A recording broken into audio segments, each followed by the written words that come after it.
ഇത് ഇന്ന് രാവിലത്തെയാണ് കേട്ടോ. ഇന്ന് രാവിലെ എന്ന് പറയുമ്പോൾ ഇന്ന് ഉത്രാടമാണ്. അപ്പോൾ ഇവിടെ ചെന്നൈയിൽ ഉത്രാടത്തിൻ്റെ ഒന്നും ഇല്ലല്ലോ. നാട്ടിലാണെന്നുണ്ടെങ്കിൽ ഉത്രാടത്തിന് നല്ല തിരക്കാണല്ലോ. ഉത്രാടപ്പാച്ചിൽ എന്ന് പറയുന്നത് എല്ലാവരും നാളത്തേക്ക് വേണ്ടിയിട്ടുള്ള ഷോപ്പിങ്ങും നാളത്തേക്കുള്ള തിരുവോണത്തിലേക്കുള്ള എല്ലാ ഒരുക്കങ്ങളും തുടങ്ങുന്നത് ഉത്രാടത്തിനാണല്ലോ. ഇവിടെയാണെങ്കിൽ ഒന്നുമില്ല, ഞങ്ങളും ഈവനിങ് ഷോപ്പിങ്ങിനൊക്കെ നാളത്തേക്ക് വേണ്ടിയിട്ട് പോകാനായിട്ടൊക്കെ ഇരിക്കുകയാണ്. പക്ഷേങ്കിൽ നാട്ടിൽ ഈ ഒരു ദിവസം പുറത്തോട്ടിറങ്ങുന്നതിൻ്റെ ആ ഒരു ഇത് നമുക്ക് കിട്ടില്ലല്ലോ ഇവിടെ. ഓണമായതുകൊണ്ട് എന്തായാലും ഇന്ന് ശ്രീയും മോളും എല്ലാം അവധി എടുത്തു. മോൾക്ക് ഇന്ന് ഉച്ചവരെ ഉണ്ടായിരുന്നുള്ളൂ. അവർക്ക് ടീച്ചേഴ്സ് ഡേയുടെ എന്തൊക്കെയോ പ്രോഗ്രാമാണ് ഉച്ചയ്ക്ക് ശേഷം. അതുകൊണ്ട് കുട്ടികൾക്ക് ക്ലാസ് ഉച്ചവരെ ഉണ്ടായിരുന്നുള്ളൂ. അതുകൊണ്ട് പിന്നെ മോളെ ഇന്ന് വിട്ടില്ല. സാധാ നാട്ടിലാകുമ്പോൾ നമുക്ക് ഓണമാകുമ്പോൾ കുട്ടികൾക്ക് 10 days ലീവൊക്കെ ഉള്ളതാണല്ലോ. ഈ സമയത്ത് എല്ലാ കുട്ടികൾക്കും അവധിയൊക്കെ ആയിട്ടിരിക്കുന്ന സമയമാണല്ലോ. അപ്പോൾ ഇവർക്ക് ഇവിടെ ഓണത്തിനെ കുറിച്ചൊന്നും അങ്ങനെ ഒരു ധാരണയില്ല.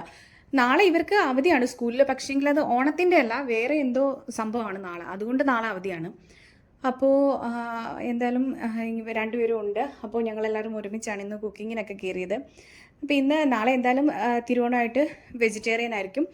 ഇന്ന് അതുകൊണ്ട് ഞങ്ങൾ നോൺ വെജ് ആക്കാമെന്ന് വിചാരിച്ചിട്ട് രാവിലെ തന്നെ അപ്പവും ചിക്കൻ സ്റ്റൂ ആണ് റെഡിയാക്കുന്നത്. നേരത്തെ തന്നെ അത് പ്ലാൻ ചെയ്തിട്ടുണ്ടായിരുന്നു. അതുകൊണ്ട് ഞങ്ങൾ ഇന്നലെ ഈവനിങ് തന്നെ ചിക്കനൊക്കെ വാങ്ങി വെച്ചു. അപ്പോൾ ശ്രീയാണ് ചിക്കൻ സ്റ്റൂ ഉണ്ടാക്കിയത്, ഞാൻ അപ്പവും ഉണ്ടാക്കി. എന്നിട്ട് ഞങ്ങൾ എല്ലാവരും കൂടി ഇരുന്ന് ബ്രേക്ക്ഫാസ്റ്റ് ഒക്കെ കഴിച്ചു. ഇനിയിപ്പോൾ ഈവനിങ് ആണ് ബാക്കി പരിപാടിയൊക്കെ. അപ്പം ഞങ്ങൾ ഇന്ന് ഈവനിങ് പോയി പൂക്കളൊക്കെ മേടിച്ചിട്ട് പൂക്കളമൊക്കെ ഇടണമെന്ന് വിചാരിക്കുകയാണ്. നാട്ടിലാണെന്നുണ്ടെങ്കിൽ ഈ സമയത്താണെങ്കിൽ പൂവിനൊക്കെ ഒരുപാട് വില കൂടുമല്ലോ. ഈ സമയത്തെന്നല്ല, എനിക്ക് തോന്നുന്നു ഇവിടുത്തെ അപേക്ഷിച്ചിട്ട് അവിടെ പൂക്കൾക്ക് ഭയങ്കര വിലയാണ്. ഇവിടെ പൂക്കൾക്ക് ഭയങ്കര ചീപ്പ് റേറ്റാണ് കേട്ടോ. അത്രയും റേറ്റ് കുറവിൽ നമുക്ക് പൂക്കളൊക്കെ ഇവിടെ ഒരുപാട് കിട്ടും. പക്ഷേങ്കിൽ എന്താ കാര്യമില്ലല്ലോ, ഡെയിലി ഒന്നും പൂക്കളമൊന്നും ഇടുന്നില്ലായിരുന്നു.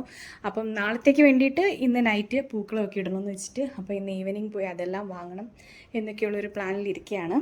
അപ്പോൾ രാവിലത്തെ കാര്യങ്ങൾ ഇത്രയൊക്കെ ഉണ്ടായിരുന്നുള്ളൂ. പിന്നെ ഞങ്ങൾ ക്ലീനിങ്ങിലേക്കൊക്കെ കടന്നു.